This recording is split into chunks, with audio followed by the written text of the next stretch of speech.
मी विठ्ठल मुके, मलकापूर, बुलढाणा। आज आपण शेतकऱ्याच्या बांधावर आलेलो आहे। सर्वप्रथम मी माझा परिचय देतो। मी प्रल्हाद खंडागळे, सेवानिवृत्त ग्रामविकास अधिकारी, जिल्हा परिषद वर्धा। मी या कांद्याच्या प्लॉटमध्ये मागील वर्षी मला मल्टीप्लायरच्या संदर्भात भरपूर माहिती मिळाली होती, पण प्रत्यक्ष मी अनुभव घेतला नव्हता। पण माहितीच्या अनुभवावर म्हटलं चला यावर्षी आपणही आपल्या शेतात त्याचा प्रयोग करून बघावा। पंचगंगा कंपनीचं सीड मी हे मागील 5 वर्षापासून घेत आहे। या रिझल्ट दिसत आहे, तो आता एवढा रिझल्ट मला आतापर्यंत मिळालेला नाही, पण यावर्षी प्रथमच आता मी मल्टीप्लायरचा वापर केला।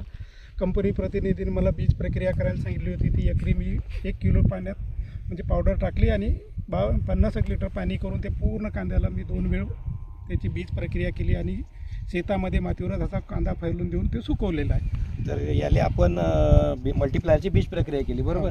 आणि त्याच्यानंतर मल्टीप्लायर कसं वापरलं? त्याच्यानंतर मग मी 2 दिवस सुकल्यानंतर मग कांद्याची लागवड केली।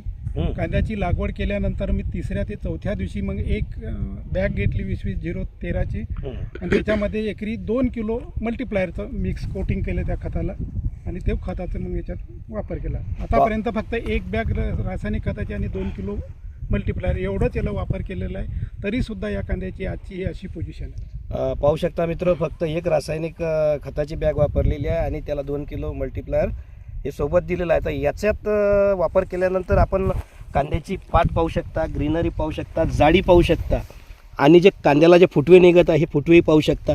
इथंही पाहू शकता, इथंही पाहू शकता। आणि थोडक्यात प्लॉट दाखवा जाधव सर शेतकऱ्यांना की प्लॉट कशा प्रकारे डेव्हलप झालेला आहे।